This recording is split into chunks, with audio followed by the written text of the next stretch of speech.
मुंबईत लग्न सोहळ्यात राज ठाकरे आणि उद्धव ठाकरे पुन्हा एकत्र. शासकीय अधिकारी महेंद्र कल्याणकर यांच्या मुलाच्या लग्नात राज उद्धव आणि रश्मी ठाकरे यांच्यात संवाद. ठाकरे बंधूंची 3 महिन्यात तिसरी भेट.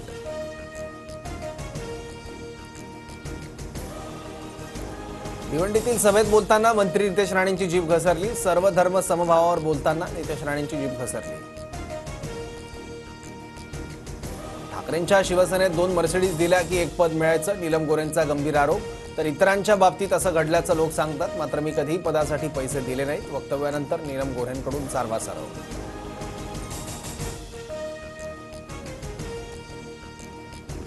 पुण्यात आज कृषी उत्पन्न बाजार समित्यांची राज्यस्तरीय परिषद. उपमुख्यमंत्री अजित पवार शेतकरी आणि बाजार समित्यांमधील अडचणींचा आढावा घेणार.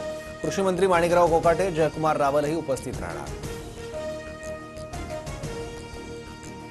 कृषी मंत्री माणिकराव कोकाटेंच्या अपिलावर आज महत्त्वपूर्ण सुनावणी. म्हाडा सदनिका लाटल्याच्या आरोपाविरोधात जिल्हा सत्र न्यायालयात सुनावणी होणार. 2 वर्षांच्या शिक्षेविरोधात कोकाटेंचं न्यायालयात अपील. मंत्री धनंजय मुंडेंविरोधातील तक्रारीवर आज परळी न्यायालयात सुनावणी. निवडणूक शपथपत्रात अपत्यांबाबत खोटी माहिती सादर केल्याची करुणा मुंडेंची तक्रार.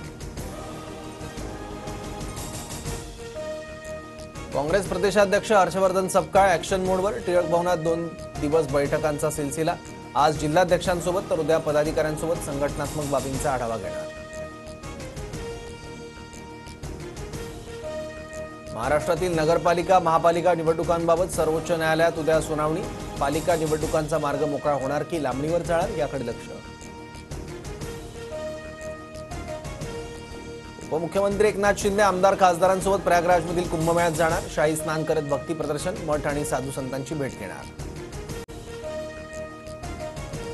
पुण्यातील नव्या जीबीएस रुग्णाची नोंद. राज्यातील रुग्णसंख्या 216 वर. 158 जीबीएस रुग्ण बरे, तर आतापर्यंत 11 जणांचा मृत्यू झाल्याची माहिती.